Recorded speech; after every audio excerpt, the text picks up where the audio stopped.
Take your time. Thank you.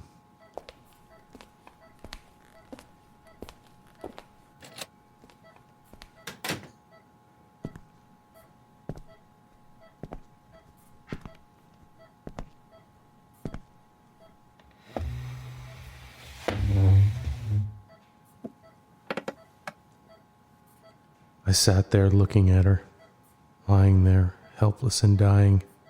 This strong woman my whole life was now weak, vulnerable, and ready. I fought back tears. I don't know if you can hear me, and maybe all this is pointless, but I feel like I should say something, right? I should. I mean, maybe this is the time that I can finally get things off my chest. I mean, you have to listen now, right? You have to let me say what I want to say. I gave up a lot for you, Mom. I gave up everything, and when you got sick, I gave up even more. More that I didn't know I had. Sometimes you can just be so overbearing, and I put up with it. Why? Because you're my mother. I don't know what changed for you after that night, but I can tell you what changed for me. I didn't have a dad anymore. And you may have picked up the slack, but you ended up making things harder for me. And I'll never understand why, because we both lost something when Dad left. Both of us. Instead of coming down on me, you could have helped. I'm not just talking about when I was a kid either, like later. I mean, you know what I mean. I wiped tears from my eyes and stood. But don't worry. I blame Dad for a lot, too.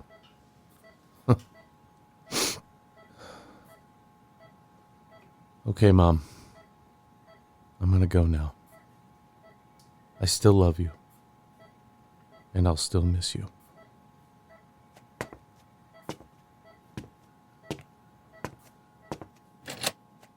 The nurse was standing outside, waiting. Okay. Okay, I'll get the doctor. I stood there alone in the hallway, feeling nothing but sadness and anger and guilt. Damn it.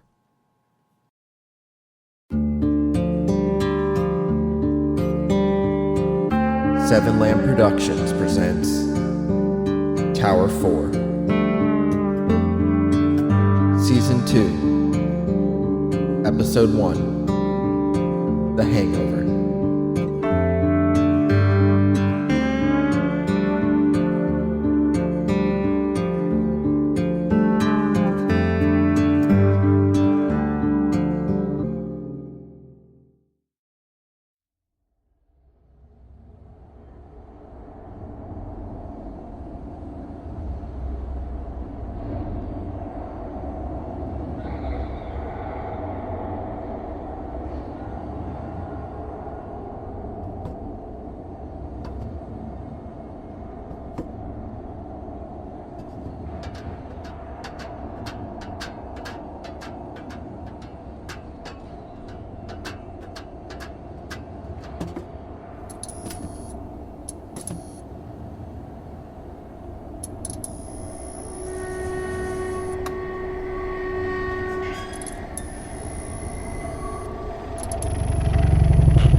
I woke up to a bright morning light. A small blue bird zoomed past. It was propped up against the railing of the stairs, on the last corner platform before the top walkway. What the fuck? Why was I outside? I tried to stand but felt weak and sore. My head throbbed. My arms and legs ached. What the hell happened? I rested against the railing a moment. Everything was in pain. Why? I was trying to focus, but I couldn't. My mind was fuzzy. Oh, God. I threw up on the platform, some of it splashing down a few steps. Oh, Jesus. I wiped my mouth with my shirt collar. I noticed several cuts and scratches on my arms. My left arm up near my shoulder felt numb. I lifted my sleeve to see a giant purple bruise. Mikey? Hey, Mikey. I tried to make my way to the cabin, but my legs were in so much pain it was hard to walk.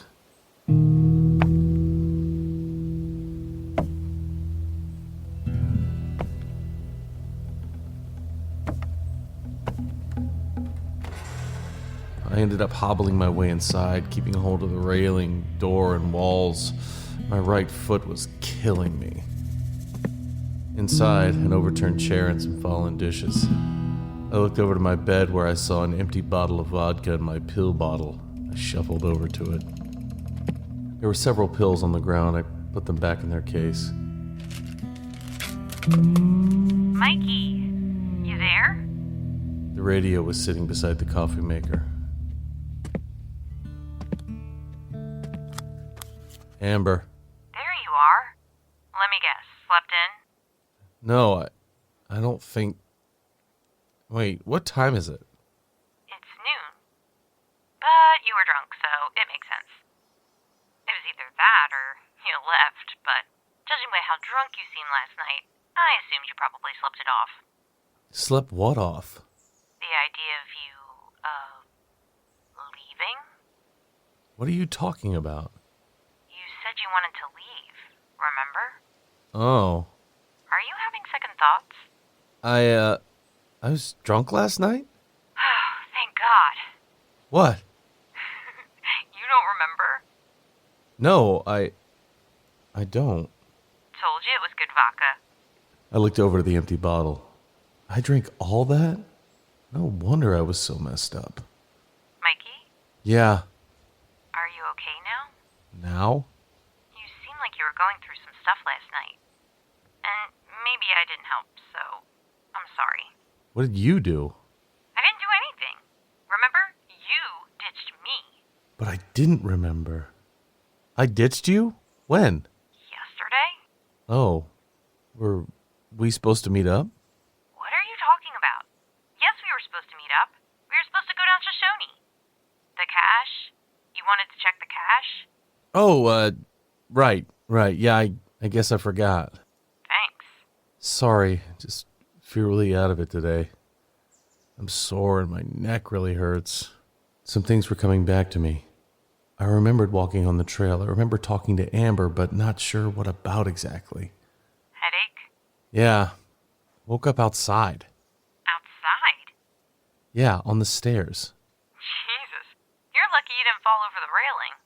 Yeah, I made my way over to the mirror by the desk and looked at myself. I had a bruised eye and my cheeks were red and scratched. I think I still had quite the tumble. I have a black eye. A black eye? Yeah. I grabbed my chin and squeezed my jaw, feeling how tense it was. Why was I in so much pain? What the fuck happened last night? So, you gonna apologize? For what? For ditching me?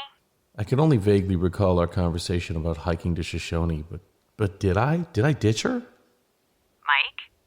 Sorry, yeah, I didn't mean to. Okay. I'll take that. I guess. But I should apologize too. For what? I lied last night. I told you I went down Shoshone to that cache and, well, I didn't.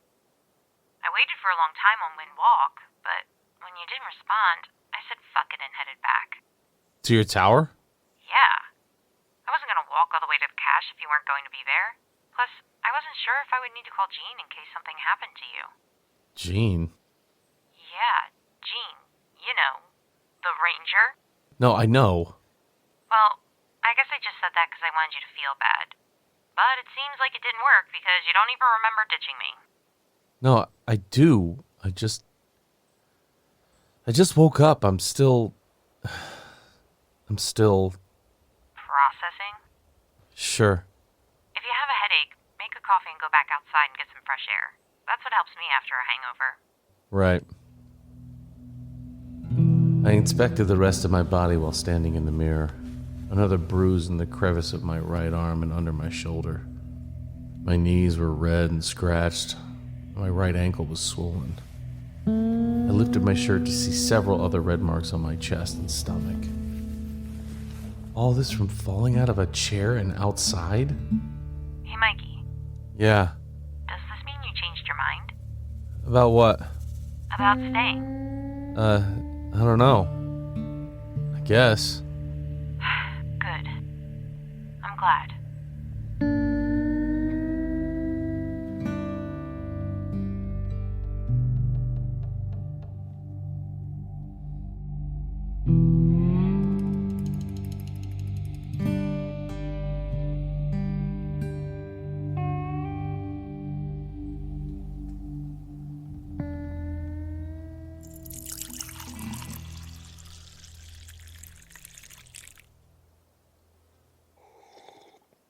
This is my third cup of coffee.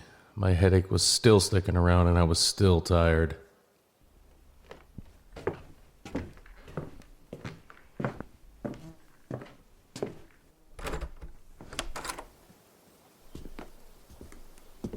On the outside walkway sat my bow and several arrows. I kept trying to think back to what happened the day before. I could only remember bits and pieces. It helped talking to Amber, but I was still having trouble. Not only that, but the aches and pains would not go away. I leaned on my right foot a bit, testing the pressure. Still hurt. So, did you hear the helicopter last night? No. There was a helicopter? It was a supply drop. Gene said he told me about it, but I don't remember that. Usually they don't drop at night, but they're always mixing things up. Anyway, they should have made a drop over by your tower. They did by me. All new goodies! Oh. Don't get too excited, though. It was a small supply. I told them what you needed and requested, and, well, it's out there waiting for you. How do I find it? They always drop it in the same area for each tower. Yours should be by the field between you and Site 5. It's kind of far, right? Yeah, Tower 4 has the worst of it. The farthest walk, anyway. I walked to the opposite side of the tower, facing south. If I were you, I would probably head out soon. You don't want to have to walk back in the dark. How am I gonna find it? I don't know. Look. Hey, you like your little treasure hunts, remember? Remember? No. For some reason I couldn't remember much, and it was frustrating. It shouldn't be too hard to find. The field is pretty barren, you know, 'cause it's a field. And they usually have pretty good aim. Okay. Should I go now? I mean, you can go whenever you want. You're not low in food, so anything out there is just extra. It's all sealed up, too, so it shouldn't attract any wildlife. That being said, you don't want to leave it out there for too long. Raccoons may not be able to smell anything, but they're still curious buggers, and if they see a random box out there, they're liable to mess with it. Okay. I'll have another cup of coffee and head out. Sounds good.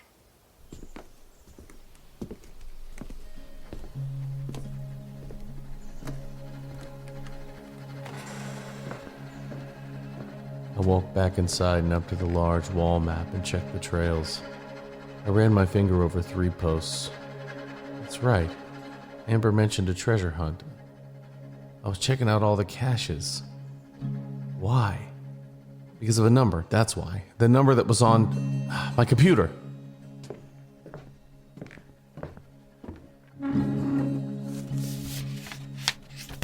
All my papers were neatly stacked next to my laptop. I was searching the caches, but I didn't find one yesterday. Right? I walked out of here and then... Shit. My head throbbed. I closed my eyes, trying to concentrate. I ditched her because I didn't find anything. I got back here. No. The vodka. Yeah, I got the vodka. That was her present for me. So I did find a cache and she left it in one. That was weird. All my scratch paper was filled with notes of my story. But everything about the tower and the woods. And the journal. Where was the journal?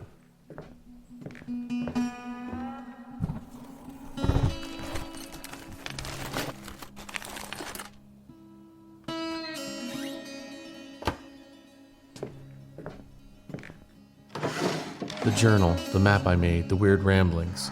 Oh, what the hell? I went back over to my computer.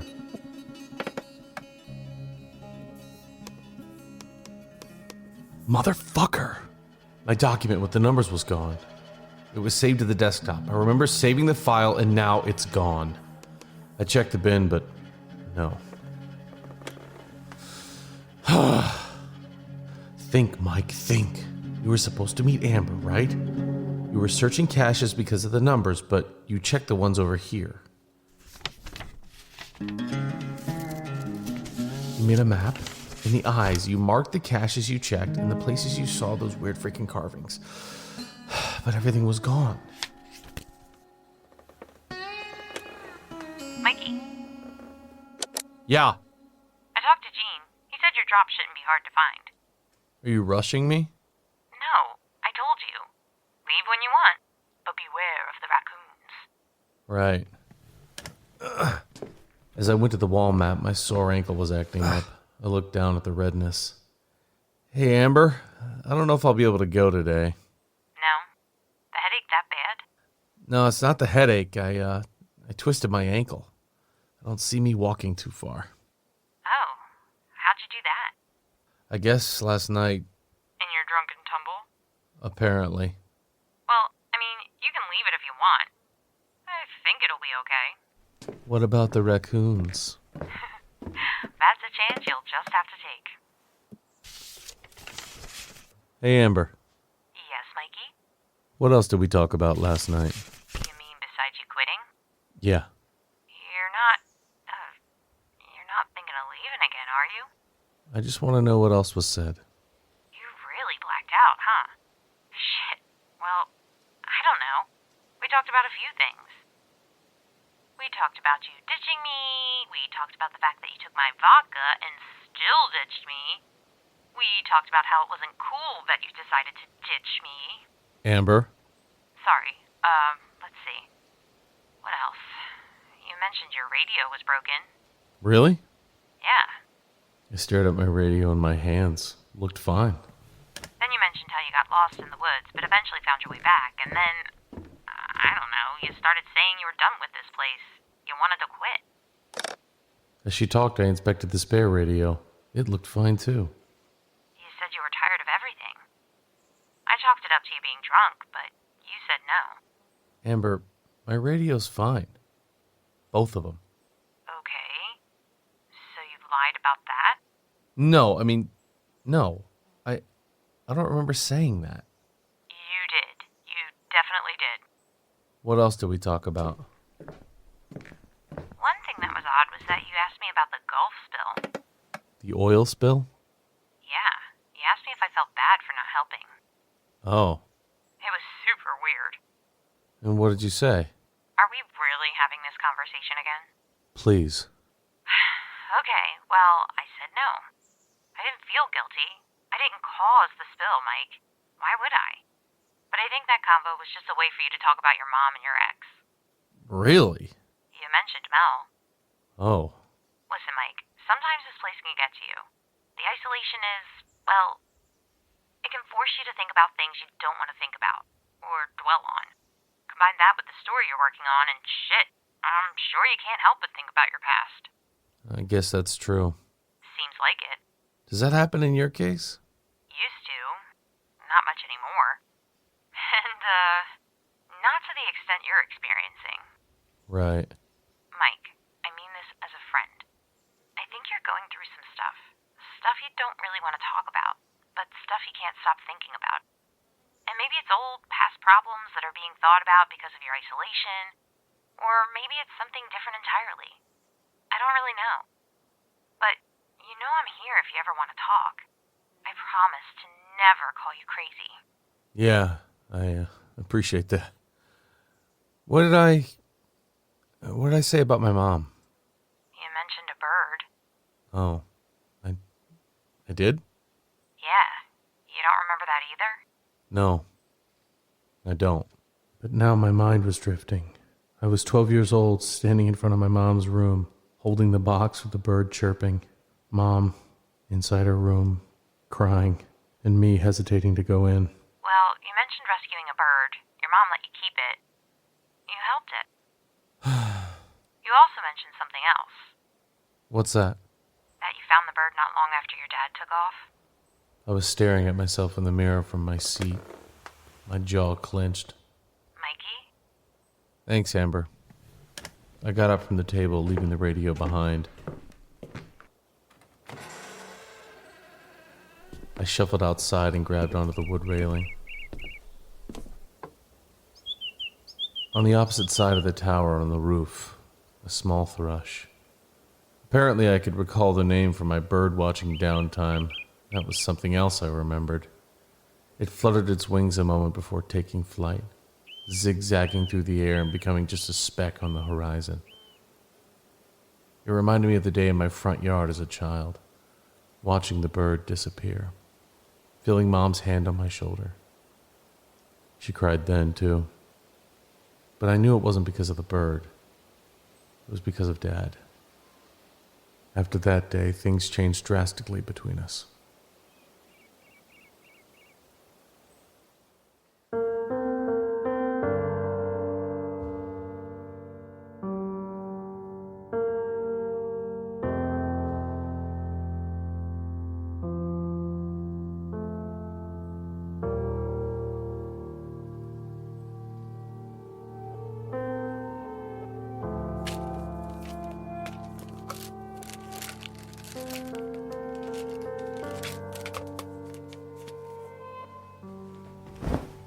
As I sat on the bed, I stared at my pill bottle, which was only a third full now.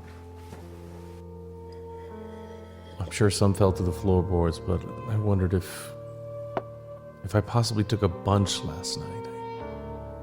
I didn't remember seeing any in my vomit, but how else would I feel this bad, this sore, this lost? And it wouldn't have been the first time I thought about doing such a thing. Hey, Mikey. I know it's late, but just wanted to let you know that Gene said take your time. He said not to worry about raccoons, and if they did somehow manage to break in, Gene would make a special drop just for you. Just for me? Why would I get special treatment?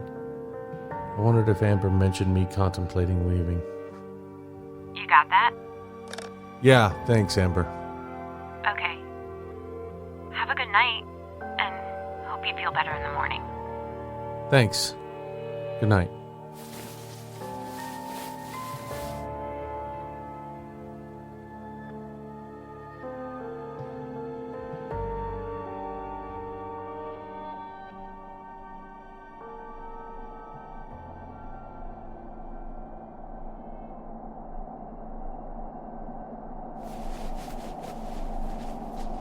I floated above the city, above the clouds. But as I got higher and higher, my ascent slowed, and suddenly it jolted to a stop. I leaned over the side of my childhood bed to see chains wrapped around the frame. The chains descended below the clouds. I was held in place, the chains hooked to something down below.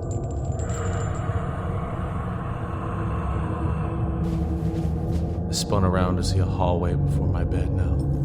A clean, sterile hallway with flickering lights. A large bay door at the far end.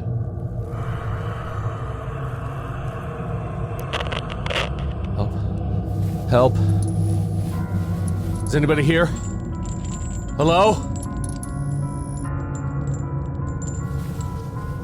Hello? I tried to get out of bed, but that's what I realized. I too was chained. I was strapped to the bed now, unable to move. Help!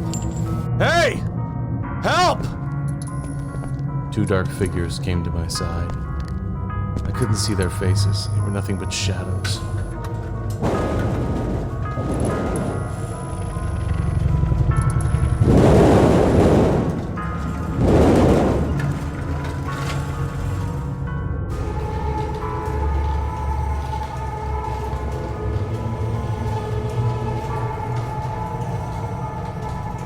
The large bay door at the end of the hallway slowly opened, and there I saw.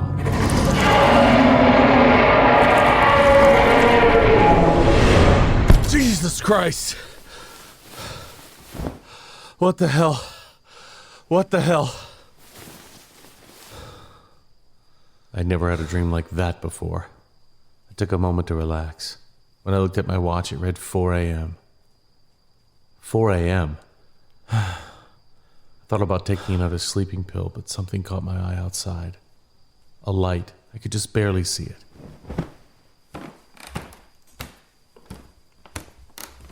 I went to the window. It was Amber's light. Why was her light on? Amber, you copy?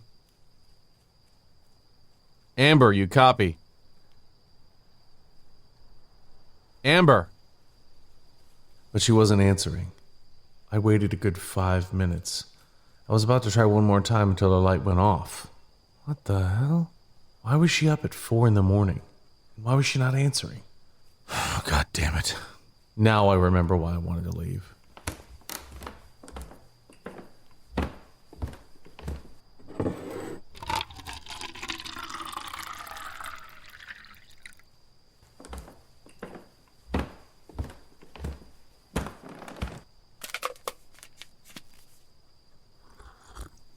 I decided to take another pill. My body was still sore, but my headache was nearly gone. I needed more sleep, but before I climbed into my bed, I went to the door and checked it. Still locked.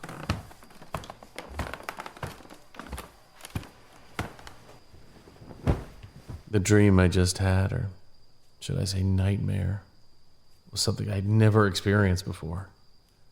It was different. It felt real. It felt like a memory. The dark flickering lights of the hallway reminded me of a lab. Of some kind of bunker.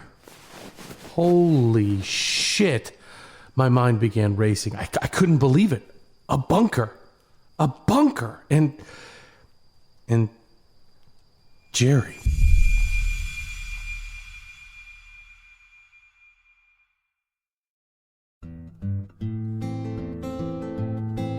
Tower 4. Written and edited by Robert M. Lamb. Starring Jack Austin as Mike, Gina Coyle as Amber, Brian Messick as Gene. Co-starring Robert M. Lamb.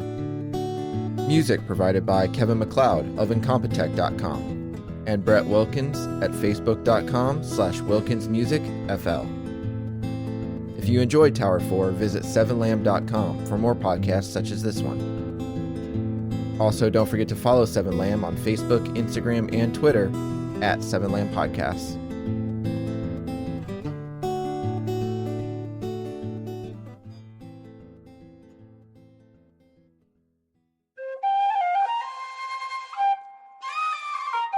This has been a 7lamb production.